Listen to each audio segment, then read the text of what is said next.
안녕하세요. 저는 이번 성경 집중훈련에서 에베소서 1강 내용을 발표하게 된 김태현이라고 합니다. 바로 발표 시작하겠습니다. 에베소서의 주제는 그리스도의 몸, 영광스러운 교회입니다. 목표로는 그리스도의 몸을 이루는 삶을 나타내고 있습니다. 오늘 제가 소개할 1강의 제목은 삼위 하나님의 우주적 구원 경륜입니다. 1강은 총 4개의 대단원과 각 단원마다 3개의 소단원으로 이루어져 있습니다. 첫 번째, 인사입니다.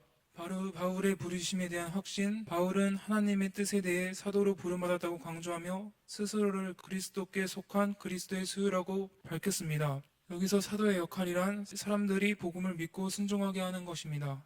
다음으로는 수신자입니다. 에베소서의 수신자는 에베소의 성도들, 그리스도 예수 안에 있는 신실한 자들입니다. 여기서 성도들이란 하나님께서 자신을 위해 세상과 구별시킨 자들을 나타냅니다. 그리고 그리스도인은 언제나 2개의 주소를 가지고 있는데 육신의 현주소와 영적 현주소로 나누어집니다. 육신의 현주소는 우리가 실제로 살아가고 있는 집 주소와 같은 것들을 뜻하는 거고, 영적인 주소는 그리스도의 안을 뜻합니다.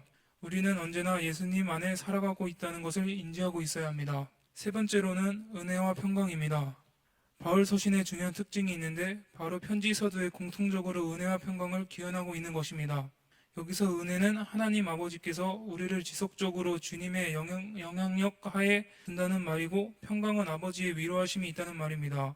또한 우리의 삶에서 적용되는 은혜와 평강은 아담과 하와의 타락 이후 예수 그리스도의 대속으로 말미암아 우리가 하나님의 보좌 앞에 담대히 나아갈 수 있는 자격을 얻은 것입니다. 두 번째 대단원으로는 성부 하나님의 선택 예정입니다. 첫 번째로 그리스도 안에서 우리를 선택하심입니다. 성부 하나님께서는 하늘의 모든 신령한 복을 주기 위하여 우리를 아들로 선택하셨습니다. 핵심 키워드로는 성도의 윤리, 구약에서의 거룩한 것이 있습니다. 성도의 윤리는 늘 하나님을 의식하며 살아가는 것입니다. 구약에서 거룩한 것은 하나님을 섬기기 위해 일방적으로 분리하거나 따로 떼어놓은 것들을 말하고 있습니다. 두 번째는 창세전에 그리스도 안에서 예정하심입니다. 본문에서 강조하고 있는 내용은 성경의 핵심적인 주제인데, 하나님께서 실제로 하신 일, 하나님께서 행하시려는 일, 그리고 그 모든 것들의 놀라운 결과들입니다. 마지막으로는 은혜와 영광을 찬송하게 하려 함입니다. 하나님께서는 우리를 은혜의 영광을 찬송하는 존재가 되도록 선택하셨습니다. 그러기 위해선 저희는 실제적인 사람이 되어야 합니다. 실제적인 사람이란 다음으로 세 번째 대단원으로 성자 예수님의 구속입니다. 첫 번째로는 그리스도를 통해 주신 구원의 은총입니다. 본문에서는 우리가 속죄하고 속량하는 것을 강조하고 있습니다. 속량이란 대속의 피를 통해 죄사함을 시작으로 내 몸이 영화롭게 되는 것이고, 속죄란 그리스도 안에서 십자가 보혈의 능력으로 속량 곧 죄사함을 받는 것입니다. 두 번째는 구속사의 계시의 목적입니다. 바울의 임무는 비밀의 경륜이 어떠한 것인지 드러내는 것입니다. 이 비밀은 다른 것이 아니라 지체의 비밀, 곧 교회를 말하고, 이것이 에베소 사람들에게 펼쳐진 지체 몸의 비밀입니다. 그 다음으로 에베소의 구원입니다. 에베소서의 구원은 죄와 거룩의 문제, 비밀의 경륜의 완성, 하늘과 땅의 통일 문제, 그리스도의 충만함을 경험하는 것입니다. 마지막 대단원으로 성령님의 인치심의 보증입니다. 마지막 대단원으로 성령님의 인치심과 보증입니다.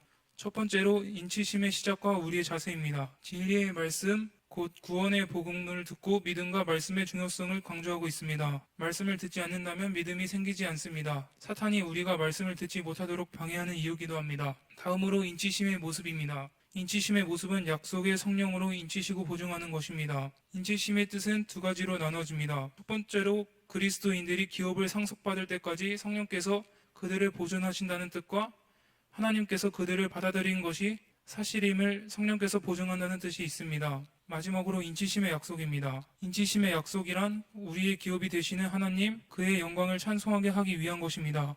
이 부분에서는 성령님을 보증금으로서의 의미를 설명하고 있습니다. 보증이라는 단어가 가진 여러 뜻 중 하나가 미리 맛본다는 뜻인데, 우리가 보통 집을 계약하려 할 때 집주인에게 보증금을 낸 후에 내가 이 집에 살겠습니다 라는 확신이 서면 월세를 내는 것처럼 우리도 성령님이라는 보증을 통해 구원을 체험할 수 있게 되는 것입니다. 출애굽기에서의 구원의 3단계 중 과정의 단계를 성화라고도 하는데요. 이 성화에도 과정이 있습니다. 우리가 성령님의 이끄심을 통해 광야에 가게 되면 그 속에서 우리가 훈련하며 하나님의 형상을 닮아가거나 통치의 대행자로 세워지면 그때서야 비로소 하나님의 동역자로 사용될 수 있는 것입니다. 마지막 내용으로 삼위 하나님의 구원 계획입니다. 성부, 성자, 성령 세 가지로 총 나눠져 있습니다. 첫 번째로 성부는 선택, 예정, 거룩한 아들들을 강조하고 있습니다. 그 다음으로 성자에서는 은혜, 속량, 목적의 성취를 강조하고 있습니다. 마지막으로 성령에서는 인치심과 보증, 목적의 적용을 강조하고 있습니다. 이상으로 에베소서 1강 발표를 마치겠습니다. 감사합니다. 제2강 만물을 충만하게 하시는 하나님의 구원 경륜에 대해서 발표하겠습니다. 이 강은 에베소서 1장 15절부터 23절의 말씀을 담고 있습니다. 첫 번째 주제는 눈이 열려 보기를 원하는 사도의 기도입니다. 에베소 교인들을 위한 바울의 기도 내용에는 에베소 교인들의 믿음과 사랑에 감사하면서 그들의 신앙의 진보를 위해 기도하고 있습니다. 이렇게 바울이 감사하고 기뻐함으로 기도하는 이유는 에베소 성도들에게 주 예수에 대한 믿음과 서로를 향한 사랑이 있었기 때문입니다. 그러면 우리는 어떻게 하나님을 부르고 있으며 어떻게 그 하나님을 알 수 있을까요? 우리는 하나님을 우리 주 예수 그리스도의 하나님, 영광의 아버지라고 부릅니다. 우리에게 지혜와 계시의 영이 열리고 마음의 눈이 밝아지면 하나님을 알 수 있습니다. 우리는 기도의 대상은 주 예수 그리스도가 아닌 하나님 아버지라는 사실을 기억해야 합니다. 하나님께서 우리 주 예수 그리스도 안에서 사람과 한 언약을 맺으셨으며 우리가 하나님께 나아가는 유일한 길은 예수 그리스도뿐입니다. 우리는 눈이 열렸을 때 우리는 하나님의 약속들을 볼 수 있습니다. 그리스도 안에 있는 풍성한 약속 세 가지는 부르심의 소망, 기업의 영광의 풍성함, 우리에게 베푸시는 능력의 지극히 크심입니다. 첫 번째로 부르심의 소망에 대해 설명하겠습니다. 하나님께서는 예수 그리스도의 것으로 그리고 예수 그리스도와 더불어 교제하라고 우리를 부르셨습니다. 그리스도는 그리스도의 만물을 충만하게 하시고 교회를 통하여 하늘과 땅을 통일시키기를 원하십니다. 즉, 소망은 그리스도인의 구원이 완성되고 그리스도 안에서 만물이 통일될 것에 대한 바람을 의미합니다. 두 번째로 기업의 영광의 풍성함입니다. 하나님의 기업은 사실 그리스도입니다. 그리스도 외에 다른 기업은 없습니다. 그리스도를 성도들 안에서 확정시키는 것이 기업입니다. 그러므로 성도들 안에서 확대되시는 그리스도, 풍성하게 되시는 그리스도가 바로 하나님의 기업입니다. 마지막으로 우리에게 베푸시는 능력의 지극히 크심입니다. 성경 말씀 중 죽은 자들 가운데서 살리시고를 통해 부활시킨 능력이 하나님께 있음을 알 수 있습니다. 또한 하늘에서 자기의 오른편에 앉히사 말씀을 통해 그리스도의 왕권, 만물의 주인으로서의 권한과 능력을 알 수 있습니다.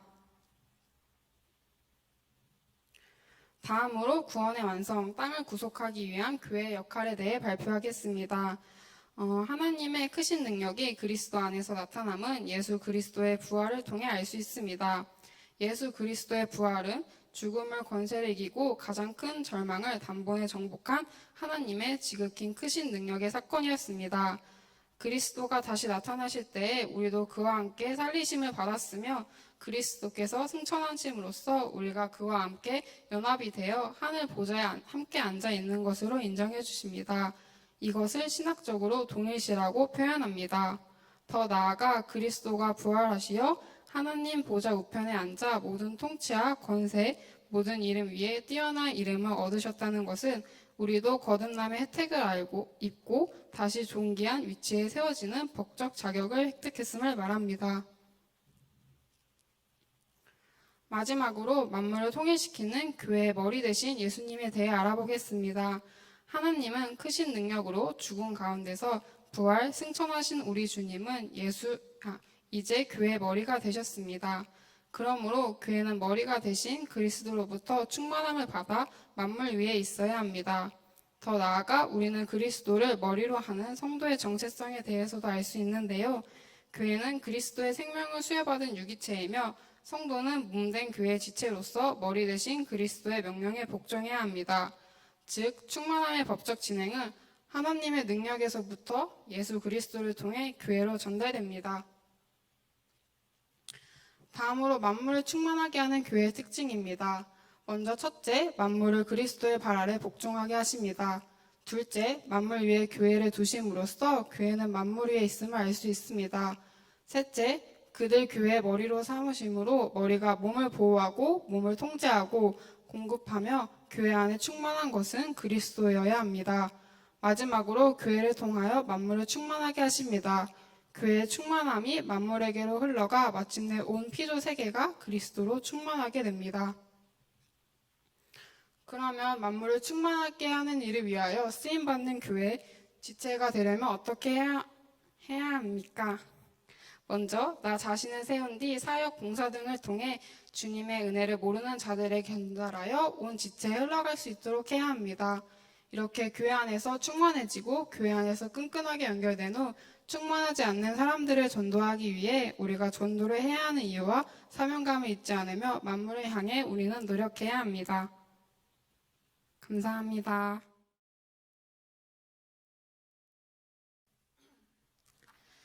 에베소서 3강 발표 시작하겠습니다. 먼저 에베소서 2장은 내가 그리스도와 함께라는 주제로 크게 과거, 현재, 그리고 앞으로의 우리가 어떠한 마음가짐으로 실천해야 할지에 대한 내용을 담고 있습니다. 가장 먼저 과거입니다. 과거의 우리는 허물과 죄로 인해 타락한 상태, 즉 영적으로 죽은 상태입니다. 여기서 영적인 죽음이란 육체적 죽음을 말하는 것이 아닌 하나님과의 단절을 말하며 죄를 지어 하나님의 법을 깨뜨리고 말씀을 불순종하는 것을 말합니다. 그렇기에 타락한 우리는 다시 하나님과 연결되어 유일하신 하나님을 깨달아 생명을 얻어야 합니다. 에베소서 2장 2절에서 3절 말씀을 보면 사탄의 세 가지 공격에 대해 이야기합니다.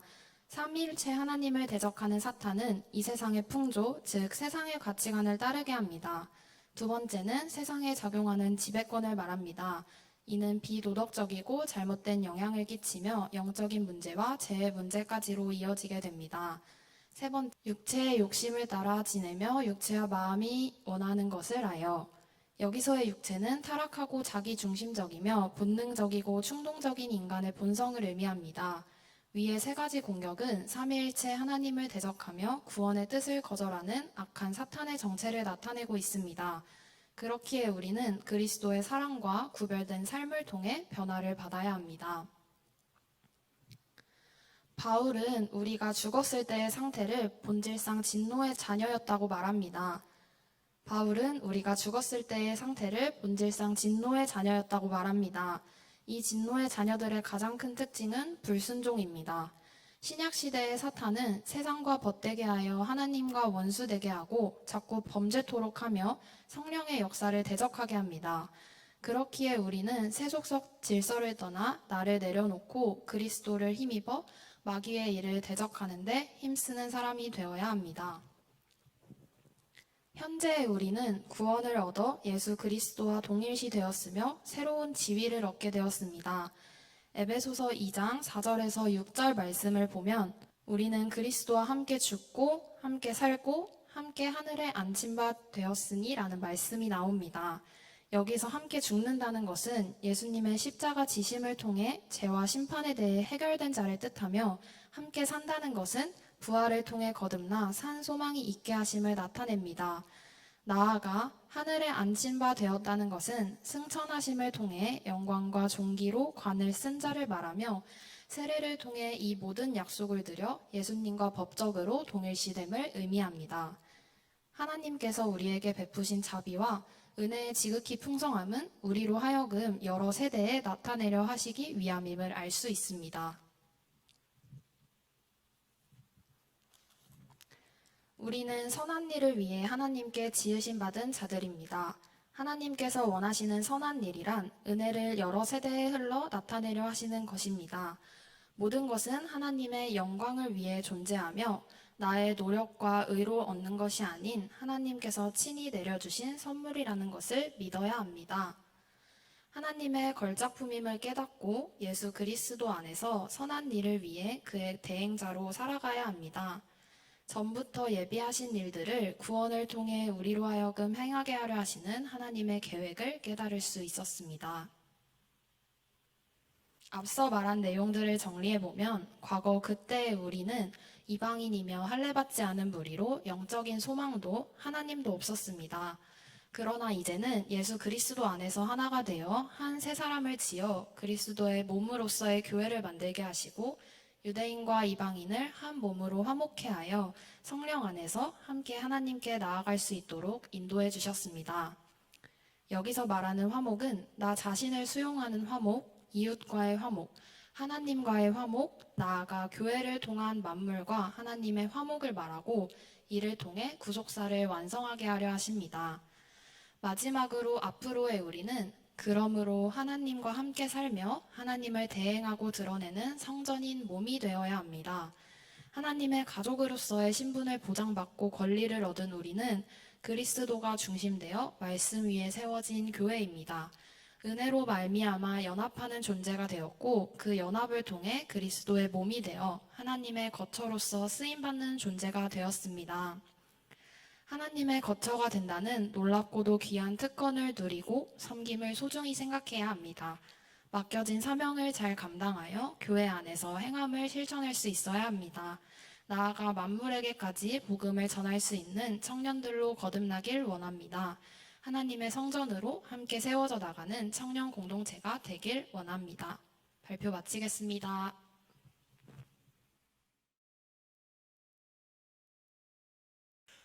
안녕하세요. 에베소서 4강에 대한 발표를 진행하도록 하겠습니다. 먼저 에베소서 4강은 에베소서 3장을 다루고 있으며 에베소서 3장에서는 바울에게 주신 은혜의 경륜, 그리스도, 교회의 비밀, 이방인들에게 전하는 복음, 몸 만들기, 건강한 교회, 영원 무궁에 대한 내용들이 담겨 있습니다. 첫째로 3장의 앞부분은 하나님께서 바울에게 주신 경륜에 대한 말씀입니다. 여기서 하나님의 은혜의 경륜이란 구원의 역사를 이루어 가시는 하나님의 적절한 계획을 말합니다. 하나님께서 출애굽기에서 모세를 통하여 이스라엘의 백성들을 구원하고 이끄시는 것과 같이 바울을 세우셔서 그리스도 예수의 일로 너희를 위하여, 즉 주님의 뜻으로 바울에게 이방인을 위한 복음 전파의 사명을 주신 것을 알 수 있습니다. 두 번째는 그리스도 그리고 교회의 비밀에 관한 말씀입니다. 신앙 성경에서 말하는 비밀이라는 단어는 진리를 설명하는 특수한 용어입니다. 이 진리는 성격상 인간 자신의 지식이나 능력만으로 깨달을 수 없는 것으로, 즉 진리 그 자체는 명확하지만 인간은 유한하고 죄로 오염되어 있기 때문에 자신의 지성만으로 이해할 수 없는 것을 말합니다. 하나님께서는 이러한 진리를 성령님을 통해 우리에게 보이십니다. 이때 우리는 그리스도의 비밀을 알 수 있는데, 그리스도의 비밀이란 그리스도 안에 함축된 비밀, 즉 그리스도의 인격, 사역, 특별히 이방인을 하나님의 백성으로 연결짓는 그의 구속적인 죽음을 가리키는 것으로 곧 하나님의 비밀이며 복음을 선포하는 가운데 나타나게 됩니다. 다음으로 신약시대에 계시된 복음의 비밀은 바로 교회인데요. 이 내용은 세 번째 핵심 주제와 엮어서 말씀드리도록 하겠습니다. 4강에 나오는 세 번째 핵심 내용은 이방인들에게 전하는 복음, 우리의 경륜에 관한 내용입니다. 하나님께서 여기 보이는 것과 같이 하나님, 예수님, 유대인, 이방인, 만물에 이르는 순서로 하나님의 경륜, 즉 구원을 계획하셨습니다. 이때 우리 같은 교회, 즉 하나님의 구원을 믿는 우리 개개인, 청년교회 공동체, 하객교회 공동체는 하나님의 말씀을 세상에 전해야 합니다. 에베소서 3장 말씀을 보면 교회로 말미암아 하늘에 있는 통치자들과 권세들에게 하나님의 각종 지혜를 알게 하려 하심이니 라는 구절들이 존재합니다. 이는 그리스도의 비밀인 교회가 하나님의 구속과 지혜를 깨닫고 하나님의 구속계획, 구원 경영 속에서 하나님의 말씀을 전해야 함을 말하고 있습니다. 다음으로 네 번째 핵심 주제는 몸 만들기, 건강한 교회에 대한 말씀입니다. 우리는 하나님의 일꾼으로서 건강한 몸, 즉 건강한 교회를 만들어야 합니다. 이때 건강한 교회가 가져야 할 5가지 기본 요소에는 성령님의 내면 치유, 의지적 결단, 정서적 상태, 지성적 접근, 궁극적 목표가 있습니다. 먼저 성령님의 내면 치유란 성령님이 오셔서 우리의 내면 세계를 정결하게 하시고 성전으로 세우시며 열매 맺게 하심을 뜻합니다. 둘째로 의지적 결단이란 믿음을 의미하는 것입니다. 이는 그리스도의 영이 없으면 그리스도의 사람이 아니듯이 그리스도께서 그 마음에 머물러 계시면서 그의 삶을 주관하시지 않는다면 그 사람 역시 참된 성도라 부를 수 없으며 우리가 믿음으로 그리스도를 마음의 중심에 모셔야 함을 뜻합니다. 다음으로 정서적 상태는 사랑을 뜻하는 것으로 사랑으로 하나님과 친밀감을 가지고 교통하는 존재가 되어야 함을 의미합니다. 네 번째로 지성적 접근은 지식을 뜻하는 것으로 하나님을 사랑하기 위해서 알고 교통하기 위해서는 하나님을 향한 참된 지식이 선행되어야 함을 의미합니다. 마지막으로 궁극적 목표는 속 사람이 강건하게 됨, 그리스도의 내주하심, 그리스도의 사랑을 이 모든 것의 결과는 하나님의 충만하신 것이 교회에 충만하게 채워지는 것을 나타내고 있습니다. 에베소서 마지막 절에서 바울은 교회 안에서와 그리스도 예수 안에서 영광이 대대로 영원 무궁하기를 기도합니다. 이 같은 3장의 말씀처럼 그리스도 예수 안에서 복음의 비밀인 교회로서 하나님의 경륜을 이해하고 하나님의 복음을 전하며 살아가는 여러분이 되시기를 소망합니다. 감사합니다. 안녕하십니까. 이번 에베소서 5강의 발표를 시작하겠습니다. 5강을 아우르는 주제는 그리스도의 몸인 교회를 통한 구속사의 완성입니다. 5강은 에베소서 4장의 내용을 일부분 다루고 있는데요. 하나님의 모든 행위의 역사, 사역자가 몸 만들기 사역을 통하여 구속사를 완성해야 한다는 의미를 지니고 있습니다. 저희가 다룰 에베소서 4장은 크게 두 개의 대단원으로 나눌 수 있습니다. 그중 5강에서 배우게 될 내용은 첫 번째 대단원인 그리스도의 몸을 세워라입니다. 앞선 강의에서 우리는 그리스도의 몸이 무엇인지를 배웠을 겁니다. 그게 무엇이었죠? 네, 맞습니다. 바로 교회였죠. 4강에서 배울 내용이 모두 그것으로 귀결됩니다. 하나님의 은혜에 힘입어 성도를 온전하게 하여 그리스도의 몸을 세우는 일을 해야 한다는 것. 성경에서 바울은 자신이 감옥에 갇힌 상황을 반복해서 말합니다. 이는 자기가 죄 때문에 갇힌 것이 아니라 복음을 위해 갇혔음을 강조하기 위해서입니다. 복음으로 인한 고난은 충분히 받을 가치가 있습니다. 바울은 부르심의 목적 아래 주 안에 갇혀 있는 것입니다. 때문에 바울은 우리에게도 동일하게 갇힐 것을 요청하고 우리는 그에 합당하게 행동해야 합니다. 부르심에 응하여 주 안에 갇혔다면 우리는 어떤 자세로 주의 몸을 섬겨야 할까요? 네 단어로 정리할 수 있습니다. 겸손, 온유, 오래 참음, 용납. 겸손은 자만과 교만에 반대되는 말로 자신이 피조물이라는 사실을 인정하는 태도를 가져야 한다는 뜻을 가지고 있고, 온유는 하나님께 복종함으로써 비로소 온유함이라는 인격적 자질을 형성하는 말입니다. 오래 참음과 용납은 복수할 수 있음에도 하지 않는 정신을 뜻합니다.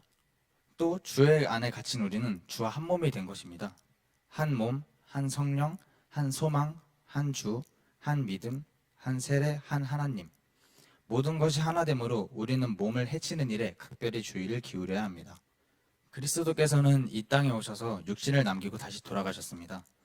그리스도의 몸을 교회로 만들고 만물까지 충만하게 하여 하늘과 땅을 통일시키기 위함입니다. 여기서 그리스도가 만물을 충만하게 하신다는 말은 만물을 당신의 주권 아래 두신다는 의미입니다. 쉽게 말해서 그리스도께서 온 우주를 통치하는 통치자가 되셔서 모든 존재들의 생명을 주관하시며 영향력을 행사하신다는 말입니다. 직분자라는 말은 성도를 온전히 세우기 위해 그리스도께서 부르신 사역자들을 일컫는 단어인데요. 사도와 선지자, 복음 전하는 자, 목사와 교사가 각각 그들을 칭합니다. 직분자들은 총 3가지 과정으로 성도들을 올바르게 세우십니다. 첫 번째, 성도를 온전하게 하는 것. 이것은 훈련을 의미합니다. 두 번째, 봉사의 일을 하게 하는 것.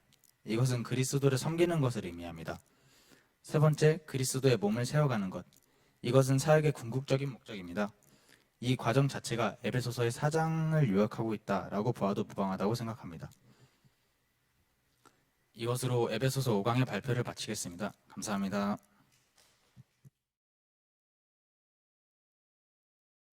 지금부터 에베소서 6장 새 사람을 입으라는 소제목을 가진 에베소서 4장 17절부터 32절에 대한 내용을 발표하겠습니다. 저는 에베소서 4장 17절부터 32절까지 내용 중에 제가 생각하기에 중요하다고 생각하는 내용을 일단 담아봤는데요. 이 내용은 이방인처럼 살지 말고 옛사람을 벗고 새 사람을 입으라. 영광스러운 교회로서 현장을 살아가는 삶을 말한다. 라는 내용이 가장 중요하다고 생각했고요. 그 다음으로 하나님의 생명을 떠난 사람들의 특징이라는 첫 번째 소제목을 갖고 얘기를 해보자면, 첫 번째로 우리는 이방인들처럼 헛된 일과 우상을 섬기는 일과 그들의 영혼에 아무런 도움이 되지 못하고 그들의 기대를 기만하는 세상적인 것에 관한 생각으로 살아서는 안 된다라는 내용이 있었고, 그 다음으로는 신앙인은 죄에 대한 감각을 상실하지 않도록 언제나 양심의 고삐를 늦추지 말고 죄에 대항하는 칼날이 무뎌지지 않도록 장성할 필요가 있다고 말씀하셨습니다. 그리고는 옛사람은 행위가 그릇되어져 있다. 유혹을 쫓아 살고 구습을 쫓아 스스로 썩어진다. 사람이 마땅히 하나님께 반응하면서 살아야 하는데 영적인 것에 둔감해져 신령한 세계 하나님에 관하는 느낌도 응답도 없다는 말씀을 하고 계십니다. 그 다음은 새 사람을 입으라는 주제인데요. 옛사람을 버리고 새 사람이 되는 성화는 하나님을 따라 하나님의 인격을 닮아가는 것으로 하나님의 인격의 초점은 의와 진리의 거룩함이다. 새 사람이 된다는 것은 의로운 사람이 되고 거룩한 사람이 되는 것을 말한다고 합니다. 옛사람은 죄로 인해 하나님의 형상을 잃어버린 채 그리스도를 알지 못하는 자입니다. 우리는 그리스도의 구속으로 말미암아 그리스도의 옷을 입고 하나님의 은혜로 의롭다 하심과 법적으로 완전한 의와 거룩을 얻었습니다. 옛사람을 벗어버리고 새 사람을 입은 자들이 실제로 사람답게 사는 것이 성화라고 합니다.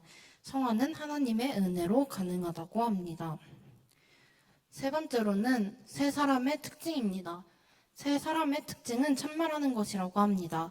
선한 말을 하여 듣는 자에게 은혜를 끼치고 입술로 범죄하지 않도록 주의하고 타인의 유익을 위하여 할 수 있는 대로 언행을 개선해 나가는 게 큰 의미라고 합니다.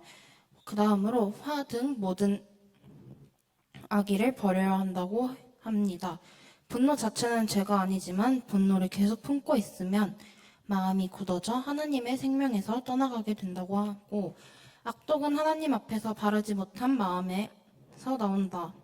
악독과 분노는 그리스도인의 성품과 양립될 수 없기에 버려져야 한다고 합니다. 마지막으로는 하나님에 대한 자세입니다.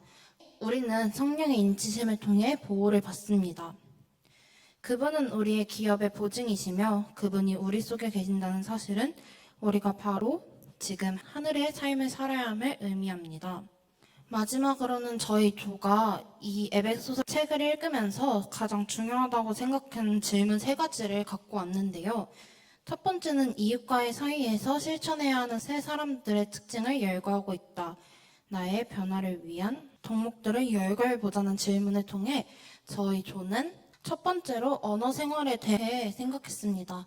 저희가 부정적인 단어나 말들을 삼키고 긍정적으로 생각하고 살아갈 수 있어야 한다는 내용을 나누어 봤습니다.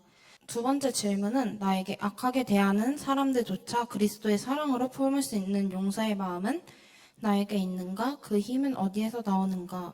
라는 질문을 통해 저희 조는 말씀에 따라 살아야 하고 기도를 해줄 수 있어야 한다고 생각했고, 그 다음에 하나님 안에서 악한 사람을 볼 때 연민의 마음을 품어 그 사람을 사랑으로 품을 수 있는 마음을 가져야 한다고 생각했습니다. 세 번째로 성령이 근심하시는 이유는 무엇인가? 성령이 근심하지 않도록 우리가 해야 할 일은 무엇인가? 라는 질문을 통해 저희 조는 일단 첫 번째로 세속적인 삶을 살지 않도록 해야 한다고 생각했습니다. 세속적인 삶을 살다 보면 주님과 멀어지고 세상과 가까워지기 때문입니다. 그를 통해 근심하지 않도록 하기 위해서 나의 욕심을 자기 부인을 통해 저버리고 주님께 돌아가는 그런 결단이 필요하다고 생각했습니다. 이상 발표를 마치겠습니다. 저희는 이제 7강 구속사를 위해 제 자녀가 되라 에베소서 5장 1절에서 33절 말씀을 발표를 할 겁니다. 다음에 보면은 이렇게 4가지가 있고요. 그래서 하나씩 발표를 시작하겠습니다. 그래서 사랑받는 자녀로서의 하나님을 본받으라고요. 첫 번째는. 그래서 여기서 우리는 사랑받는 자녀이기 때문에 하나님을 본받을 수 있어요. 그래서 하나님께서는 사랑이시고 그 사랑은 아들, 즉 예수 그리스도를 주신 사랑이며 그 예수 그리스도가 십자가에서 목숨까지도 아끼지 않으신 사랑이에요.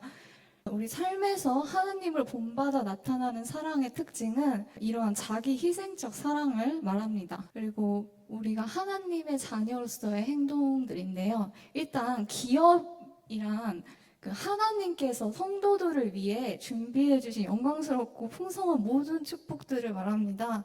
그래서 이러한 기업을 잃게 하는 것들은 바로 정욕과 탐심을 품는 것, 즉 우상 숭배를 하는 거고요. 이게 정욕과 탐심은 하나님의 뜻이 아니니까 그런 걸 따르는 게 바로 우상 숭배라고 볼 수 있다는 겁니다. 그리고 이러한 기업을 잃지 않기 위해서는 그래서 감사의 말을 항상 하는 거고요. 그리고 현재의 우리 행동이 영혼에 미치는 영향은 이제 하나님과의 관계는 하나님의 아들, 즉 하나님을 따르는 사람들, 그리고 불순종하는 사람들 이렇게 2가지로 나뉘어요, 관계가. 그래서 이 관계는 우리가 하나님을 믿는 관계라면은 영원까지 적용이 됩니다.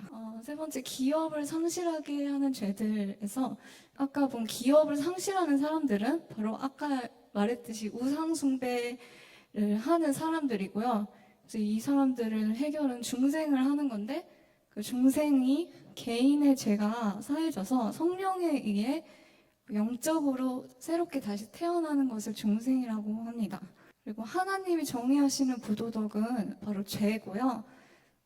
탐욕을 품는 자가 우상 숭배자인 이유는 하나님의 뜻보다는 자신의 뜻을 먼저 믿기 때문입니다.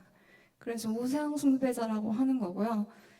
기업을 상실하게 하는 죄악들, 첫 번째 더러운 죄, 생각과 마음의 불결함들이고요. 2번째 언어의 죄는 어리석은 말, 희롱하는 말들 하는 그런 언어의 죄가 있는데 이거 해결도 감사의 말을 하는 것입니다. 2번째는 빛 가운데 행하라이고요. 우리 빛의 자녀로서 맺어야 할 빛의 열매는 착함, 외로움, 의로움, 진실함 이렇게 3가지가 있고요. 그래서 착함은 마냥 착한 게 아니라 분별력 있는 착함이어야 되고 자기생적인 것을 착함이라고 합니다. 의로움은 약자를 돌보는 거고요. 그래서 의로운 사람은 하나님을 경외하고 말씀에 순종하는 사람은 의로운 사람이라고 합니다. 그리고 진실함은 곧 진리인데요. 그래서 진실함은 속의 생각과 겉으로 나오는 말과 행동이 일치함을 뜻합니다. 그래서 이렇게 진실할 때 우리가 회개랑 순교도 할 수 있어요. 이러한 것들은 빛이신 하나님께서 자녀들과 공유하시는 신적 속성이에요. 그리고 2번째는 주님을 기쁘시게 하는 일에 대해서는 이제 빛과 어두움의 대비, 그리스도와 성도 우리가 빛인데 이 빛은 어두움을 드러내거든요. 그래서 우리는 빛의 자녀이므로 이런 빛 가운데서 행동해야 합니다. 그래서 주님의 도우심으로 깨어나라는 비그리스도인들이 어두움에서 깨어나서 생명의 빛으로 들어가는 것이고요. 그리고 우리가 곧 빛이에요. 그래서 동일시 되는 거고 어두움에서 빛으로의 이제 변화해서 그리스도의 주권적인 능력으로 이루어져야 합니다. 그리고 이제 3번째는 빛의 자녀들의 삶에 대해서 알아볼 거고요. 그래서 이제 여기서 시간을 아껴서는 지혜 있는 사람이 되라. 그래서 여기서 지혜는 이론적인 지식이 아니고 실제 생활로 적용시키는 슬기를 뜻해요. 아낀다는 것은 이게 안 쓰는 게 아니라 제한이 있는 것을 사용하면서 가장 적절하고 최상의 성과를 이루는 거예요. 이렇게 시간을 아끼는 거는 우리는 결국 기회를 놓치면 안 된다는 것을 또 뜻하고, 그래서 빨리 부지런히 주의 뜻을 분별하는 최선의 삶을 살아가야 해요. 그리고 성령 충만을 받으라 해서 오직 성령으로 충만함을 받으라. 성령 충만은 무조건 받아야 하는 하나님의 명령이에요. 그러니까 성령 충만해서 과거는 중요하지 않고, 그러니까 지금 현재 진행형으로 계속 충만해져야 하고, 또 성령에 취하다는 우리가 술에 취하면 술 기운이 돈다 그러잖아요. 그런 것처럼 성령의 기운으로 살아야 함을 뜻합니다. 그래서 성령 충만을 받기 위해서 해야 할 행동들은 성령 하나님께서 우리를 다스릴 수 있도록 온 마음 나의 복종을 하는 것을 뜻합니다. 그래서 성령 충만한 삶의 특징은 첫 번째로는 기쁨과 감사가 넘치는 삶이고요. 성령 충만이 하나님의 뜻을 온전히 복종한다고 말했는데 서로 존중하고 복종하는 관계에서 교회 공동체에 속한 모든 지체들이 신뢰와 돌봄으로 이제 형성해야 하는 관계입니다.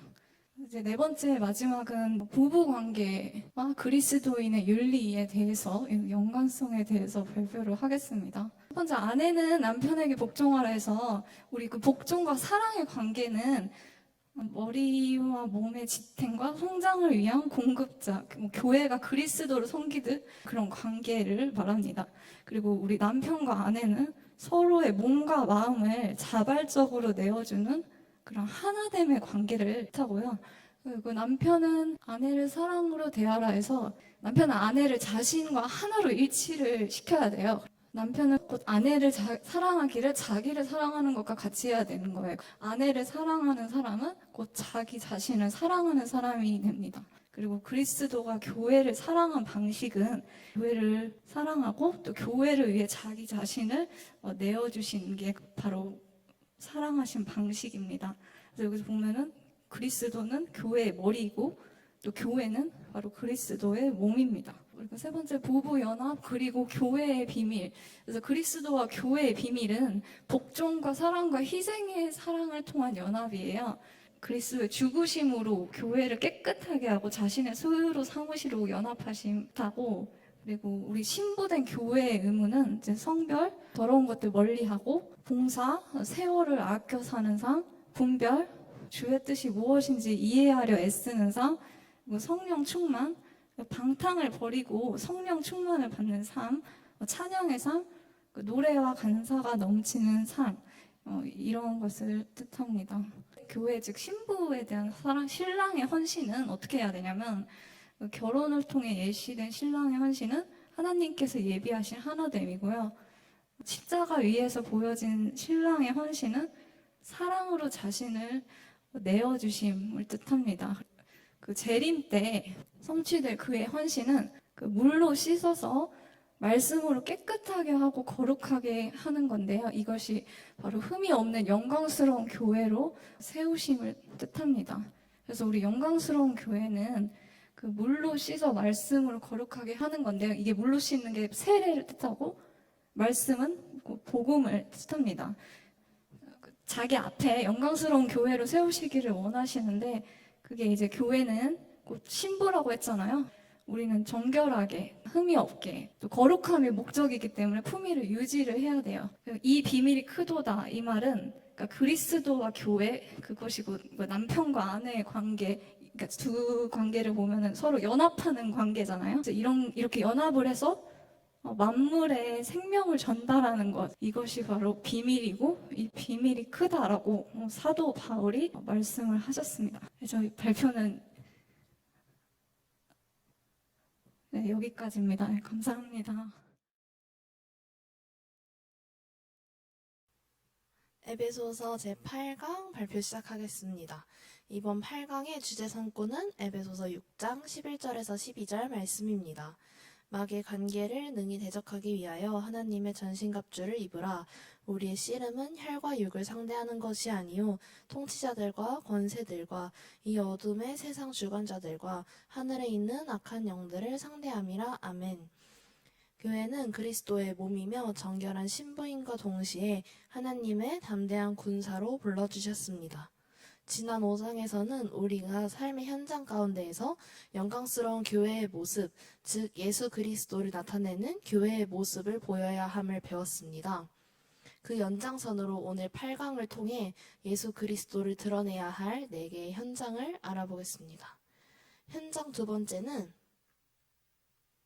자녀와 부모의 관계입니다. 여기서 자녀로서 마땅히 가져야 할 의무와 부모가 자녀를 양육하는 방법을 보여주고 있습니다. 자녀들아 주 안에서 너희 부모에게 순종하라. 이것이 옳으니라. 에베소서 6장 1절 말씀. 아멘. 작은 교회인 가정의 사명은 또 다른 생명을 양육하고 진리요 생명 되시는 예수님을 흘려보내는 것입니다.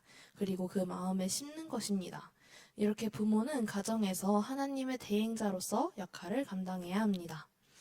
그렇다면 자신에게 보내주신 하나님의 대행자가 부모님이라는 사실을 기억한다면 자녀들은 부모님께 어떻게 해야만 할까요? 부모님을 공경해야겠죠. 이것이 하나님께서 우리에게 알려주신 첫 계명이라고 에베소서 6장 2절에 기록되어 있습니다. 그리하면 이 땅에서 장수하고 잘 될 것이라고 말씀하십니다. 부모는 자녀를 노엽게 하지 말고 주님의 교훈과 훈계로 양육하라고 말씀하십니다. 성경적인 교육은 주님께서 우리에게 가르쳐 주신 교훈과 책망과 바르게 하고 의롭게 하는 말씀과 훈계로 양육해야 합니다. 세상은 더욱 경쟁하고 물질과 권력만을 강조하지만 가정이 교회임을 믿는 성도에게는 진정으로 우리가 마음에 모시고 살아야 하는 분이 누구인지 말씀대로 살아야 함을 더욱 가르쳐야 합니다. 현장 세 번째는 노사관계입니다. 이는 종과 상전의 관계를 말하는데 오늘날 우리 삶에 적용해 보자면 사회에서 교회로 살아가는 것을 의미합니다. 6장 5절 말씀에는 육체의 상전에게 순종하기를 그리스도께 하라 라고 말합니다. 육체의 상전이라는 말에서 우리가 이 땅에서 섬기는 이가 있고 진정으로 섬길 분은 우리 하나님 한 분임을 알 수 있습니다. 그리스도인으로서 섬김과 희생을 마땅히 감당하며 삶을 살아가라고 말씀하십니다. 또한 7절 말씀에서는 기쁜 마음으로 섬기되 어떻게 섬기라고 나와 있을까요? 주께 하듯 사람에게 하듯 하지 말라고 하십니다. 주님을 섬기듯 온맘 다해 섬기고 대신 우리를 부르신 곳인 사회와 직장의 주권을 하나님께 올려드릴 수 있도록 그 통치권을 내어드려야 한다고 말씀하십니다. 상전 역시 사회와 직장의 주권을 하나님께 올려드리며 아랫사람을 대할 때 주께 하듯 사람에게 대해야 된다고 구절을 통해서 알아볼 수 있습니다. 더욱 낮은 곳에서 겸손히 타인을 섬길 때 비로소 우리를 통해 그리스도의 향기가 드러날 줄 믿습니다.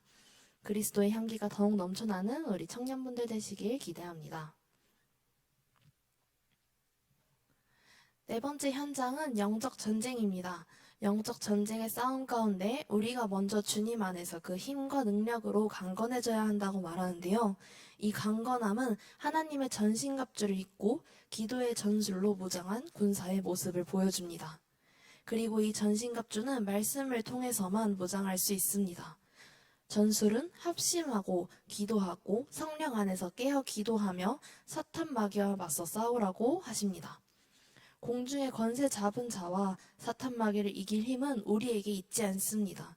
십자가에 달리사 죽음을 이기시고 승리하신 예수 그리스도, 그분께만 승리가 있으니 예수 그리스도를 내 마음에 모시고 예수의 영이신 성령님께 간구하며 기도해야 합니다. 마지막 현장으로는 목자와 양의 관계입니다. 성도된 우리는 목자이신 영적 리더를 위해 중보해야 할 의무가 있습니다. 우리를 올바른 방향으로 인도하는 리더가 더욱 바로 설 수 있도록 기도해야 합니다. 그래서 바울도 19절 말씀에서 나로 입을 열어 복음의 비밀을 담대히 알리도록 기도해달라고 중보를 요청합니다. 교회의 영적 리더인 목사님, 전도사님, 간사님, 그리고 교사 선생님들까지 함께 중보하며 기도를 쌓아가는 청년들과 그리고 이 영상을 보시는 분들 되시기를 소망합니다. 하나님의 전신갑주인 말씀과 기도로 겸비해 마귀와의 영적 싸움 속에서도 흔들리지 않고 굳건히 맞서 싸울 수 있는 우리 청년교회가 되길 바라며 이상으로 발표를 마치겠습니다. 감사합니다.